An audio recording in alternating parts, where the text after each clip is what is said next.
The dust of Redemption Gulch clung to everything Clara owned, which amounted to the clothes on her back and a small cloth bundle holding a tin cup and her late husband's water canteen. Her parents-in-law had made their pronouncement from the shaded porch of their dry goods store, their faces hard as the sun-baked earth. Her mother-in-law's voice, thin and sharp, had sliced through the afternoon stillness, declaring her a curse, a bad omen that had stolen their only son. They gave her until sundown to be gone from the town limits. So she walked. She walked away from the whispers and the accusing stares, away from the memory of Thomas in every doorway and at every corner. The trail snaked away from the sad little town, climbing into the foothills of the Crimson Mountains, a jagged spine of red rock that bled color into the sky at sunset. The heat was a physical weight, pressing down on her shoulders, stealing the moisture from her throat. Loneliness was a hollow ache in her chest, a void where a shared future used to be. Every step was an act of defiance against the despair that threatened to pull her down into the dirt. After hours of walking, with the sun beginning its slow descent, she saw it. It wasn't a cave or an overhang, nothing so obvious. It was a flaw in the mountain's face, a vertical slash of shadow no wider than a man's shoulders, running from a high ledge down to a pile of scree near the trail. It was an imperfection, a crack in the world's formidable armor. Most would have passed it by without a second thought, seeing only a sliver of darkness. But Clara stopped. Her breath caught in her throat. Something about the stark, absolute blackness of the opening called to a similar emptiness inside her. It looked like a wound. It looked like a secret. She left the trail, her worn boots slipping on the loose rock as she climbed the small incline. Standing before it, she could feel a faint, cool breath of air whispering from the depths, a stark contrast to the oppressive heat shimmering off the rock face. It smelled of deep earth, of stone and stillness. With a deep breath that did little to calm the frantic beating of her heart, Clara turned sideways, squeezed her shoulders through the opening, and slipped out of the unforgiving sunlight into the mountain's embrace. The transition from blinding light to absolute dark was instantaneous and disorienting. For a moment, she was suspended in a world without sight, only the feel of rough stone against her back and her stomach. The air was cool and still, carrying the scent of deep, ancient rock. She took a shuffling step forward, her hands outstretched, palms flat against the parallel walls of the fissure. The passage was impossibly narrow, forcing her to move sideways like a crab, one slow, deliberate step at a time. Her heart hammered against her ribs, a frantic drumbeat in the profound silence. Every fear she possessed rose up from the depths of her mind, the fear of being trapped, of the rock shifting, of what creatures might dwell in this deep dark. But the fear of the world she had left behind, the world of accusing eyes and slow starvation under an unforgiving sun, was greater. She pressed on, her cheek scraping against the gritty surface of one wall. 10 feet in, the darkness remained total. 20 feet, and the faint coolness intensified. She could feel the mountain's immense weight above and around her, a pressure that was both terrifying and strangely comforting. This was a place hidden from the sun, hidden from judgment. 30 feet in, a subtle change occurred. The unyielding stone on her right fell away. Her hand met empty space. She froze, her breath held tight in her lungs. Cautiously, she shuffled forward another few feet until her whole body had cleared the narrow passage. She stood now in a larger space, though she could not yet grasp its dimensions. She fumbled in her small bundle for the flint and steel Thomas had insisted she always carry. Her hands trembled as she struck the flint, once, twice, a third time. A tiny spark flared, catching the bit of dried cattail fluff she'd prepared. A small, hungry flame bloomed, casting a flickering, golden light around her. She was in a small cavern, a hidden bubble inside the mountain, perhaps 20 feet across with a ceiling high enough for her to stand upright. The air was dry. The floor was mostly level stone. It was empty. It was safe. It was a beginning. A week later, hunger drove her back toward Redemption Gulch. She emerged from the fissure into the dawnlight, blinking like a newborn, and made her way down to the town that had cast her out. She needed flour, salt, and beans, and she had nothing to trade but her labor. The work was grueling, a penance paid in sweat and aching muscles. She spent her days clearing loose rock from the floor of the cavern, using a flattened piece of shale as a makeshift spade. She hauled the debris out, handful by handful, through the narrow fissure and scattered it carefully among the scree at the mountain's base, ensuring no obvious pile would betray her secret. Her hands, once soft, became calloused and raw. Her arms and back burned with a constant, fiery ache. But with every stone she moved, the space became more her own. It was a slow, deliberate act of creation in the face of the world's destruction of her life. She discovered a tiny, life-giving miracle deep in the back of the cavern, a slow, steady drip of water seeping through a crack in the ceiling. It collected in a small, natural basin in the rock below, the water clear and cold.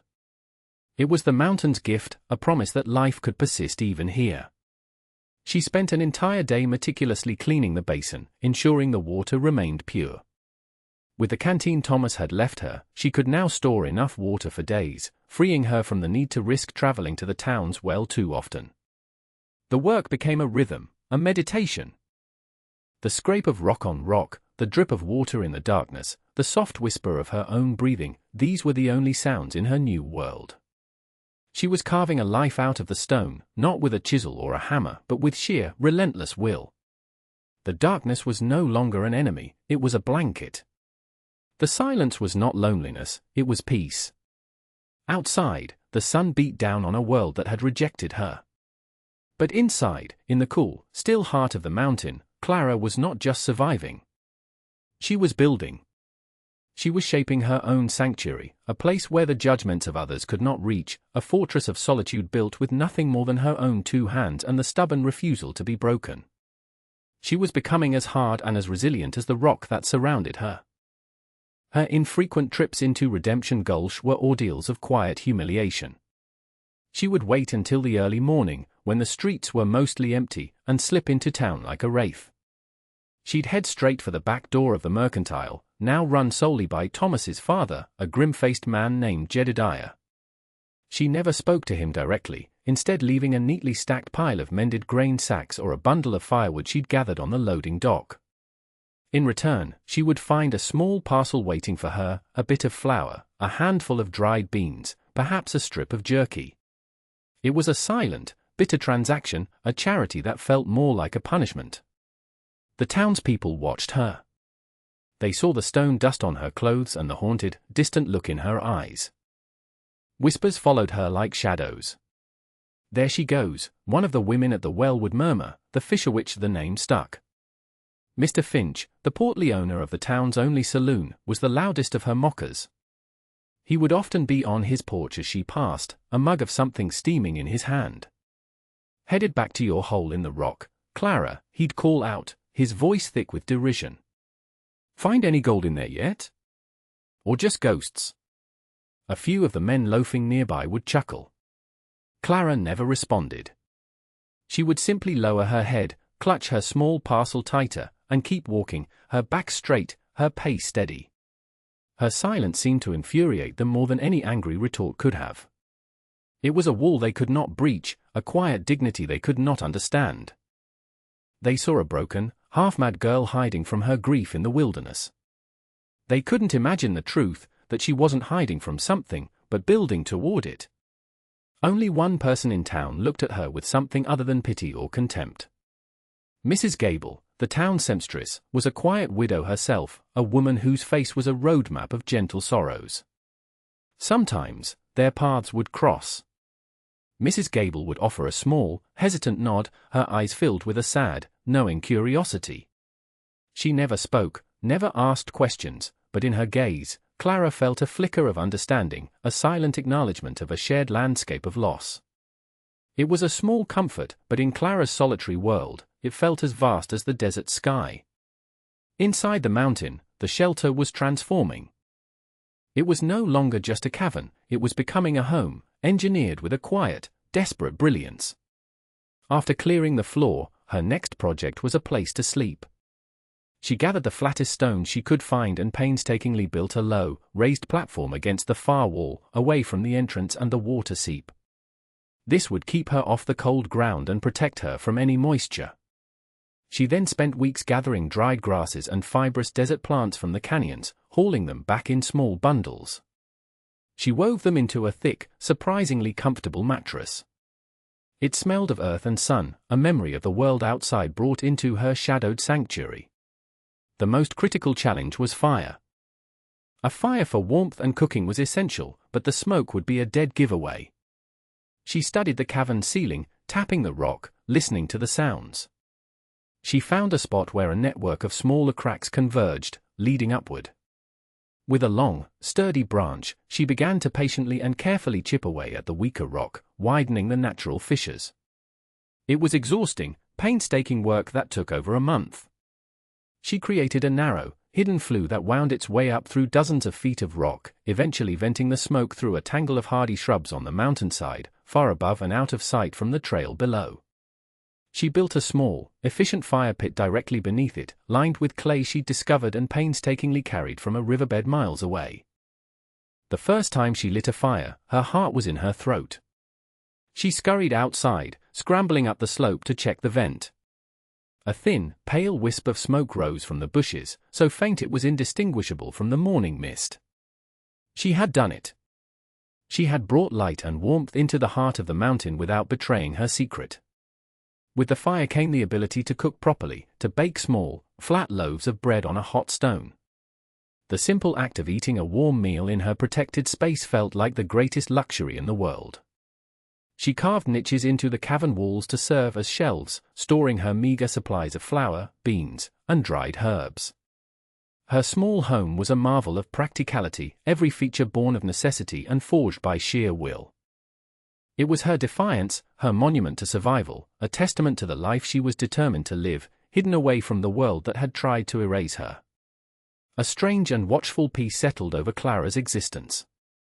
The shelter was complete, a self-contained world of stone and shadow, warmth and water. Her days fell into a quiet, disciplined rhythm. She would rise in the cool dark of the cavern, tend to her small fire, and eat a simple meal. She spent hours exploring the more remote canyons, learning the land, identifying edible plants, and tracking the movements of desert creatures. She became a student of the subtle language of the wilderness, the way the light fell at different times of day, the direction of the prevailing winds, the meaning of a sudden silence among the birds. She grew stronger, her body lean and hard from constant climbing and walking. The grief for Thomas was still there, a constant companion, but it was no longer a crushing weight. In the vast, silent spaces of the desert, it had room to breathe. It had transformed from a raw wound into a quiet, guiding ache, a presence that fueled her determination rather than her despair. She thought of him often, especially when she accomplished a difficult task. She imagined his proud, gentle smile, and it gave her strength. One afternoon, as she sat on a high ledge overlooking the valley, she noticed a change in the air. The usual dry, searing heat had been replaced by a thick, heavy humidity that clung to the skin. The sky to the north, usually a brilliant, cloudless blue, was now a deep, bruised purple that seemed to be boiling on the horizon. There was an unnatural stillness to the world, the ever-present buzz of insects had fallen silent, and the lizards that normally skittered across the rocks were nowhere to be seen. A deep, instinctual unease prickled at the back of her neck. She had seen a sky like this once before, years ago, with Thomas. He had pointed to it, his face serious. "That's a bad sky, Clara," he had said. "That means there's a world of water up in those mountains, just waiting to come down." The memory sent a chill through her despite the oppressive heat. She scrambled down from her perch and headed back toward the shelter, her pace quick and urgent. As she passed the trail leading down to Redemption Gulch, she hesitated, a flicker of social duty warring with her instinct for self-preservation. But who would listen to her? The fisher witch, the madwoman of the mountain. They would laugh. They would mock her fears just as they mocked her existence. With a heavy heart, she turned away from the town and squeezed back into the safety of her stone sanctuary, the memory of her husband's warning echoing in her ears. The darkness inside the fissure felt different this time, not peaceful, but charged with a tense, waiting energy. Clara methodically checked her supplies. She filled her canteen and every other container she had with fresh water from the seep. She secured her stores of food on the highest shelves and built up her small fire, the flickering light a small beacon of defiance against the growing dread. Hours passed. The silence within the cavern was absolute, but she could feel a change in the world outside, a subtle vibration that traveled through the soles of her feet, a deep, subaudible hum that resonated in her bones. It was the sound of immense power gathering. Then, the storm broke. It was not the sound of rain, but a low, distant roar, like 1,000 stampeding buffalo. The roar grew steadily, relentlessly, shaking the very foundations of the mountain. It was the sound of a river being born where no river should be, a furious, churning mass of water and debris unleashed from the distant highlands and now scouring its way down the canyon system. Redemption Gulch was built, as so many desert towns were, in the wide, flat basin of a dry wash for easy access to the main trail. It was a location of convenience that ignored the land's ancient, violent history. The townspeople heard the roar too late. They looked up from their dinners, their card games, their evening chores, their faces turning from confusion to dawning horror. A dark line appeared at the mouth of the canyon upstream, a line that grew with terrifying speed into a solid wall of churning brown water, 10 feet high, carrying with it uprooted trees, boulders, and the wreckage of everything in its path. Panic erupted. The single street of Redemption Gulch became a scene of chaos. People screamed, scrambling for safety that did not exist. The water hit the first buildings with the force of a battering ram, splintering wood and shattering frames. The torrent ripped through the town, a merciless, unstoppable force, turning the familiar landscape into a maelstrom of destruction in a matter of seconds. The water rose with terrifying speed, swallowing homes, erasing lives. The world was reduced to the roar of the flood and the desperate cries of the drowning. Mr. Finch stood on the roof of his saloon, the highest point in town, with his wife and 2 small children clinging to him. The water churned just a few feet below them, filled with the debris of his neighbors' lives. He watched in horror as the mercantile, Jedediah's store, collapsed into the torrent and was swept away. His own walls were groaning, the foundation giving way. He was a man of loud opinions and easy confidence, but in that moment, all of it was stripped away, leaving only raw, primal fear. His daughter was sobbing, her small body trembling against his. It's all right," he whispered, the lie tasting like ash in his mouth. Then, through the roar and the chaos, a memory surfaced. The Fisher Witch. Clara. The strange, silent girl who lived up in the rocks. He had seen her that very afternoon, climbing the high trail, disappearing into the mountain. While they had been sitting in the valley, oblivious, she had been climbing to high ground. It wasn't madness, it was foresight. A desperate, impossible hope sparked in his chest. The saloon shuddered violently, a section of the roof collapsing into the water below. He knew they had minutes, at best. "I have to go," he yelled to his wife over the din. "Stay here. Hold on to the chimney." Before she could protest, he lowered himself into the churning, treacherous water on the lee side of the building, grabbing onto a floating log. The current was immense, a brutal, physical force that threatened to pull him under. He fought it, kicking, clawing his way toward the canyon wall. He was a poor swimmer, a man softened by town life, but the image of his children's terrified faces drove him on. He reached the slope, his fingers digging into the mud and loose rock as he pulled himself from the flood's grasp. He began to climb, his clothes torn, his body bruised, his lungs burning. He scrambled upward, his mind fixed on a single, desperate goal, finding the woman he had so mercilessly ridiculed. He found her standing on a high ledge, a small lantern in her hand, its light a steady, unwavering glow in the tumultuous dark. She was watching the destruction of the town below, her face a mask of sorrow. "Clara," he gasped, his voice raw. He collapsed at her feet, choking on mud and desperation.